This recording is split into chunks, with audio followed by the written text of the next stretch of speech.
Hi, I'm Shashank Bhargav, and you're listening to Three Things, the Indian Express news show. In this episode, we talk about why cases in Mizoram are on the rise. We will also talk about how there is now a sudden increase in the number of people interested in javelin throwing. But first, we talk about the Delhi University cutoffs that have once again broken all previous records. Now, Delhi University, or DU, is considered one of the most prestigious universities in India. People from all over the country seek admissions in colleges under it, and its cutoffs have been increasing for some time now. But this year has been unprecedented because 7 colleges have asked for 100% marks to admit students to a total of 10 programs. In this segment, Aranya Shankar, who covers DU for the Indian Express, joins us to talk about the cutoffs. So, Aranya, DU has once again broken its record for the highest possible cutoffs, and the university had done that last year as well. How do cutoffs this year compare to the year before this? So these are actually not just compared to last year, these are record cutoffs in the history of Delhi University. We've never had 7 courses in 10 colleges have 100% cutoff this year. A lot of those courses are computer science. There are 3 separate colleges, Hansraj, and even the not so well-off colleges like Deen Dayal Upadhyay and Shaheed Sukhdev College of Business Studies have 100% cutoff. Then political science has 100% cutoff at both Ramjas College and Hindu College. So overall, we've seen that there are 7 colleges with 100% cutoffs, which has never happened before. And it's not just the 100% cutoffs, which is new this year. So subjects with 99% and more, that number has increased significantly. So last year, we had only 30 programs with a cutoff of 99% or above. There are 94 courses plus another 40 BA program combinations. So this is just unprecedented. And one of the reasons for cutoffs being so high is students scoring higher marks in the class 12 examinations, right? So could you talk about how that affects cutoffs and how cutoffs are generally determined? Yeah, so that actually affects the cutoffs to a large extent because the DU system of admission is that once you set a cutoff, anyone who clears that percentage will have to be admitted. You cannot refuse admission to anyone who clears it. And we are seeing every year the board marks keep getting more and more inflated, and it's not just the CBSE, there are other state boards too. So like this year, for example, the number of students who've scored 95% and above in their class 12 boards in CBSE is a little more than 70,000, and that's the total number of seats in DU. So just by that mathematics, we can figure out that if all of them applied here, anyone below that cutoff wouldn't be clearing it at all. And in terms of percentage, the number was around a little more than 5% this year. It's 5.37%, the total number of students who've got 95%. And last year, this was 3.24. So it's quite a big jump in that sense.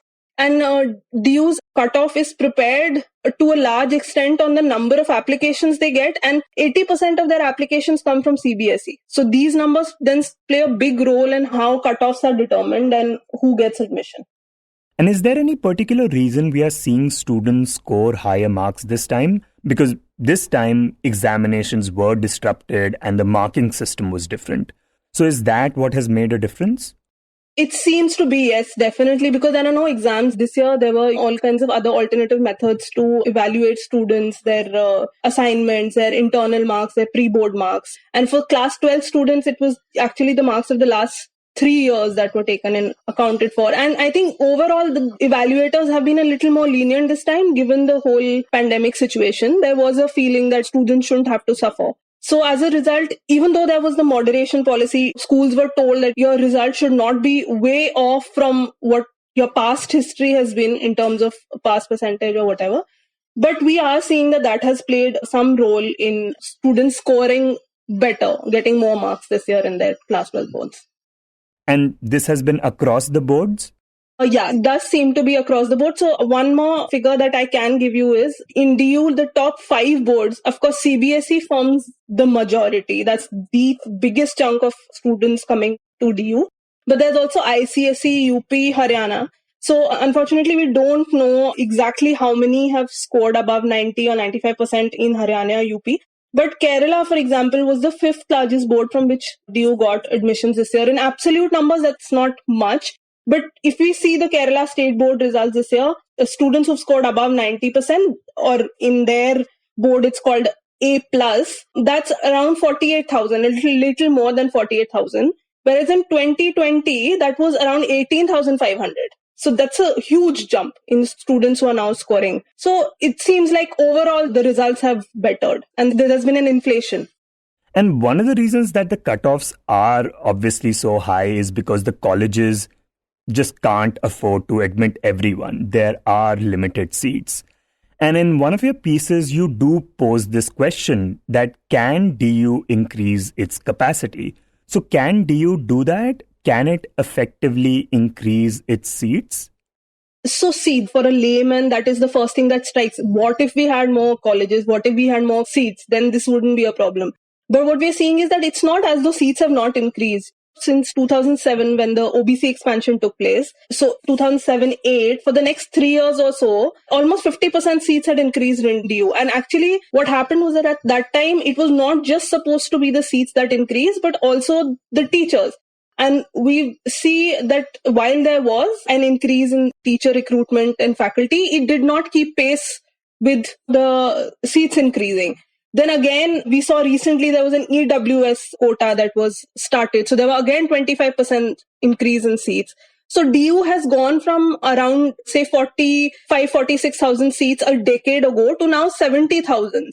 So it's not as though seats are not increasing. Now we have to ask the question, till when can we keep increasing the seats? Because there is something called the student-teacher ratio. Classes in most colleges remain the same size as they were even a decade or two back. So you cannot have a system in which a class that could hold about 45, 50 students at one time is now sometimes even holding 100, 150. And that's just not feasible.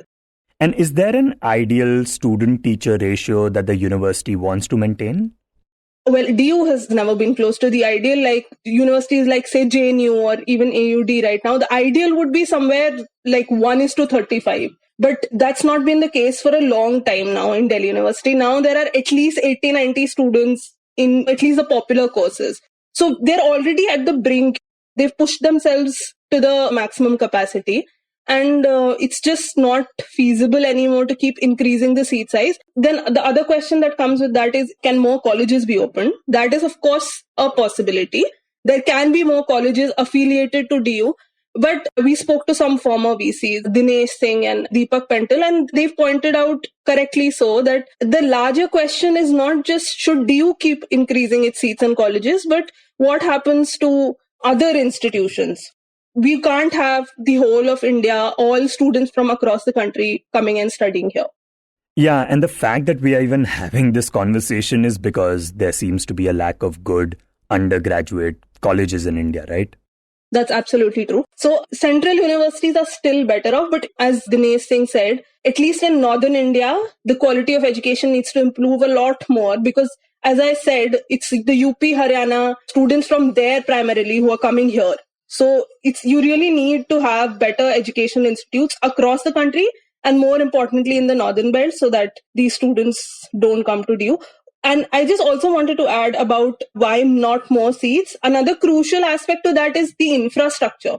So that has not increased, not even to the extent that teachers have increased. When the OBC expansion happened and till now there are colleges where classes are being held in bamboo structures or these porta cabins, which are semi-permanent or very kacha structures. One rainfall happens, wo flood ho jata hai, like that. So there was a situation, there still is sometimes, where students are taught in corridors. They're leaking out of the classrooms. So that's not desirable or feasible. And Aranya, do you think we will be having this exact same conversation next year as well, where again we'll see an unprecedented cutoff rate? That depends because actually DU was supposed to start this combined system of an entrance, the CUSET, which is the Central University's common entrance test, and cutoff ka combination, say, admissions. So if CUSET is implemented next year, and if 50% of CUSET marks are considered, then we could be seeing a different scenario. But we'll have to see. If cutoff continues to be the main determinant of admissions at DU, then we could be having this discussion again.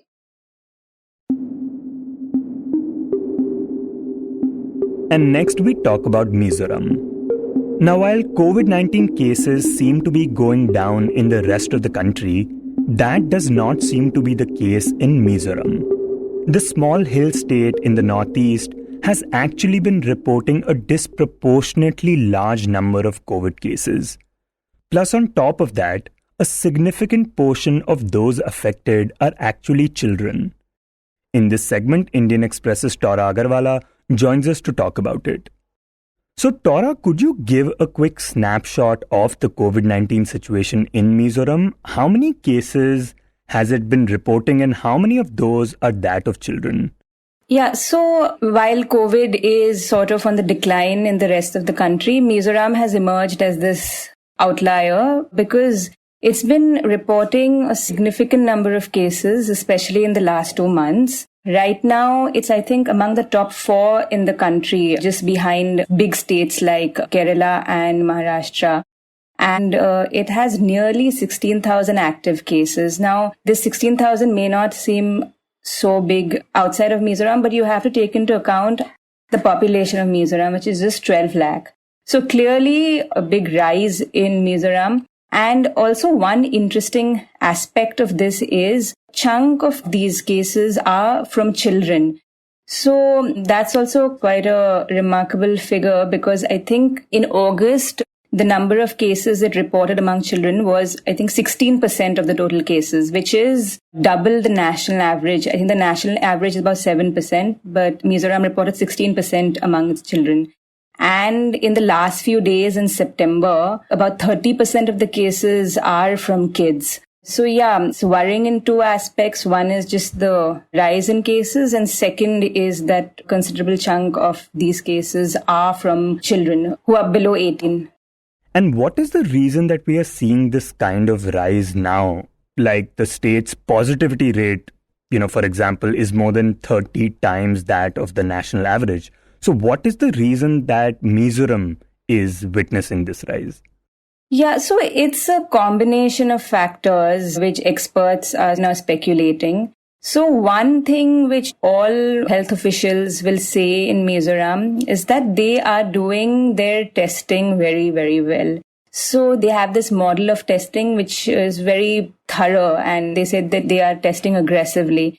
And they also have this model of contact tracing which involves testing not only symptomatic people, but also the family members or anyone who came into contact with that particular person. And if those people test negative first, they're still quarantined and tested again after 2 days with RT-PCR. So they're making sure that no one is left behind. Anybody who shows even like a little symptom, they'll be tested for sure. And when they do this contact tracing, they don't even leave out babies. So they're being pretty thorough with that. So that's one thing. Second, I'd say is a more, let's say, ethnographic reason where Mizo society and just the way they are comes into play. Yeah, in your piece, you mentioned that when you were speaking to the health minister, he talked about the Mizo ethic.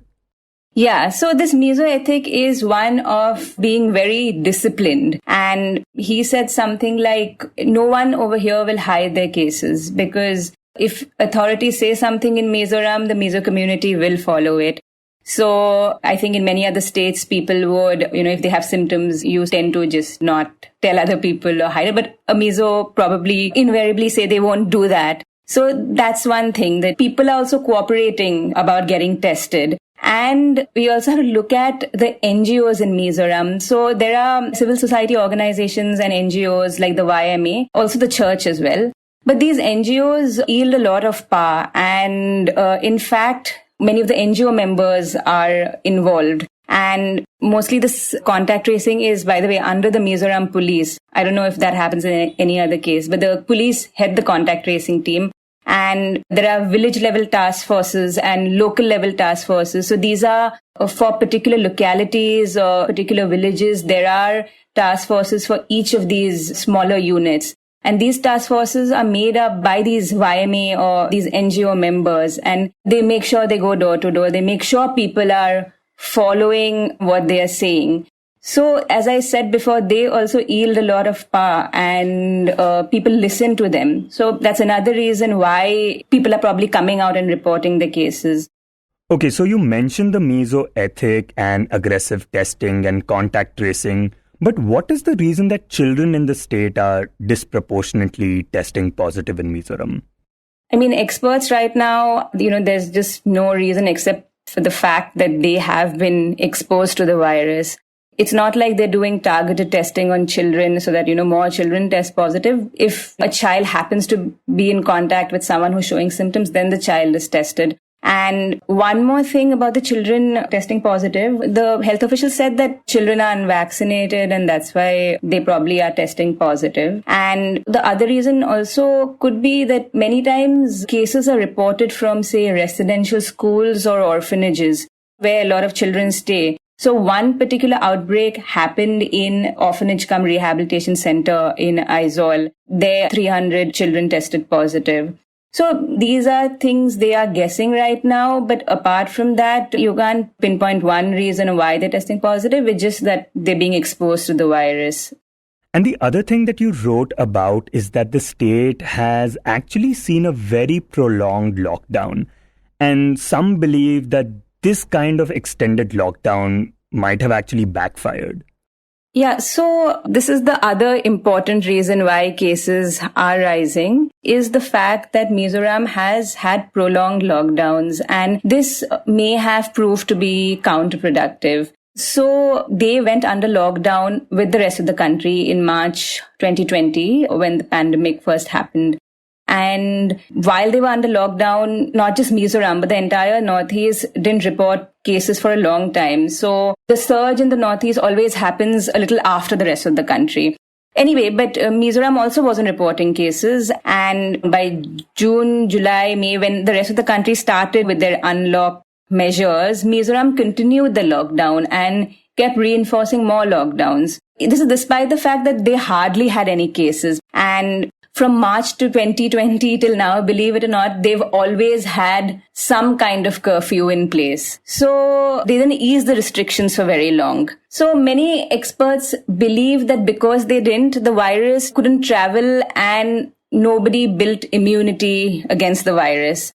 And while they haven't done a proper sero survey till now to sort of prove that, but they've done like these localized mass testing. And from what the health officials told me is that from these mass testing, they've seen that not many people tested positive. So the disease prevalence among the public is very low. And they suspect it's because of, the stringent lockdown measures. And also, I'll tell you one more thing. They had obviously, like the rest of the country, they also had containment zones. Now, the rule was to lift a containment zone in a particular area. That area shouldn't report a positive case for 7 days straight. Now, many times on the 6th day, someone would test positive. So again, the containment zone would get extended. And as a result, one area would be in a containment zone for several months. So people also have developed fatigue and they're fed up of also being under lockdown. Obviously, it's also hampering them economically, definitely. But it's also they've just been under lockdown for so long. So they're pretty worn down by it. Okay, so there's the fact that they are testing a lot. People themselves are coming forward for it. And because of the lockdowns, many continue to be susceptible to the virus. But with this rise, how is the state managing to cope with it? So the silver lining is that most of the cases are mild. They don't need hospitalization. The state, by the way, has just one proper COVID hospital, which is the Zoram Medical College near Aizawl. And that is the state's only testing center. This is also a small state which doesn't have the best health infrastructure. And that is also one more reason why they were being so careful in the beginning, And apart from that, obviously, right now they are trying to increase their ICU beds and other things so that if it goes out of hand, they'll be able to handle it. But currently, even if these numbers are pretty big, they're dealing with it fine right now. And at the same time, they're also working on, recruiting more medical professionals and also increasing their beds. So, they're dealing with it okay, but they also know that they can't let their guard down.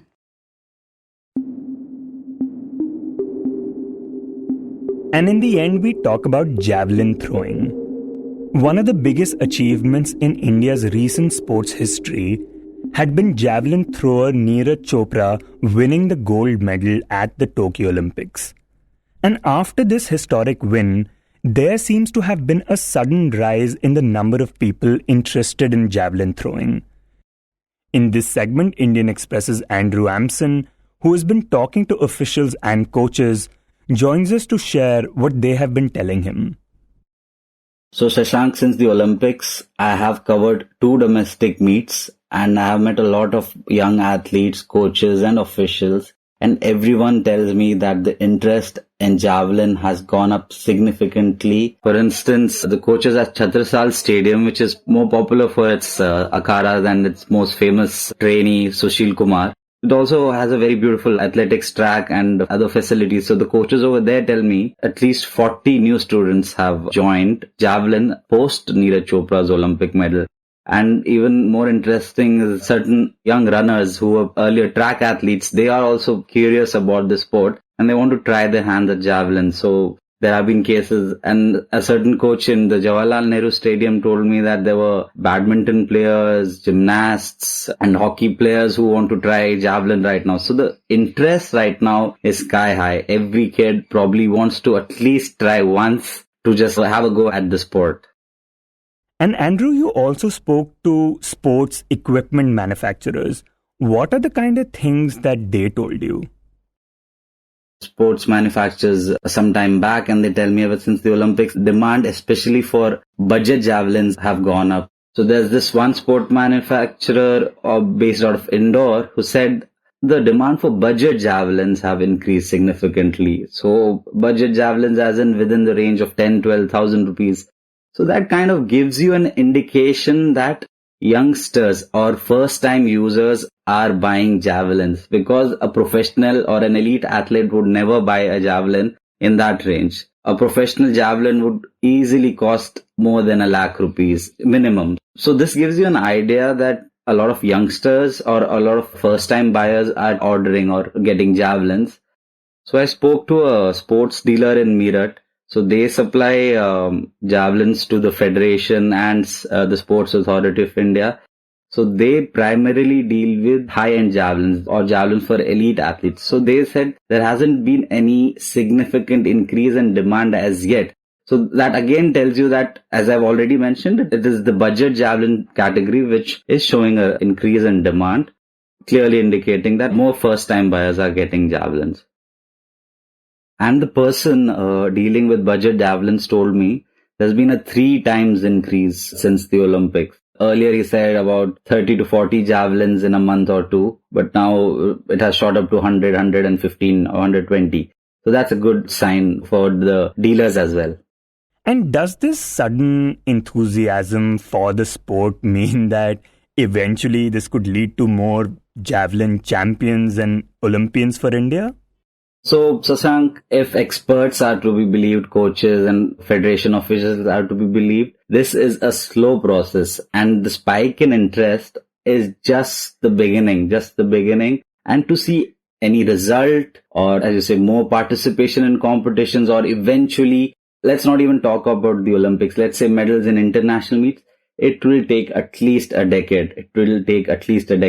For instance, even Neeraj Chopra probably started 10, 12 years back. So it is a gradual process. So the good thing right now is we will probably see more participation, and eventually, who knows, there might be just another bright athlete hidden among these kids. So to say that probably at the very next, in fact, the Asian Games and the Commonwealth Games are about almost there. So to say that India will suddenly see a surge in medals, probably not. So what do officials and coaches say is required for a budding player to become a champion? Just in terms of the facilities and the environment that needs to be created. We do not have a lot of qualified throwing coaches. So if you go to these stadiums, it will be probably one coach who's handling running, even handling jumps, and then also throws. And again, in throws, there is hammer throw, there's discus, there's javelin. The technique is entirely different. So we need specialized javelin coaches, and that is probably the biggest problem right now. So we would need more coaches at the grassroots level, and then facilities. For any athlete to start, they would need access to javelins, and initially, as one coach was saying, they can probably get a budget javelin, but eventually they will have to invest, or in a way, the government or the federation has to provide javelins to upcoming athletes or budding athletes. And it is a costly equipment. And another thing the coaches said, the sport looks very easy. It's just a person running and throwing a pole or the javelin. But it is a very, very complicated sport, very technical sport. And interesting point is that a lot of young kids who joined or who tried their hands at javelin after the Olympics have quit right now. So the initial excitement will certainly come down. And it's like any other sport or any interest or music. Probably 100 students, 100 young people may start, and eventually you'll end up with 5 genuine talent. So the initial interest perhaps won't stay for long. So it is a good thing that more people are coming in, and eventually, you might just find another great talent. You were listening to 3 Things by The Indian Express. Today's show was written and produced by me, Shashank Bhargav, and was edited and mixed by Suresh Pawar. If you like the show, then do subscribe to us wherever you get your podcasts. You can also recommend the show to someone you think will like it, share it with a friend or someone in your family. It's the best way for people to get to know about us. You can tweet us at Express Podcasts and write to us at podcasts@indianexpress.com.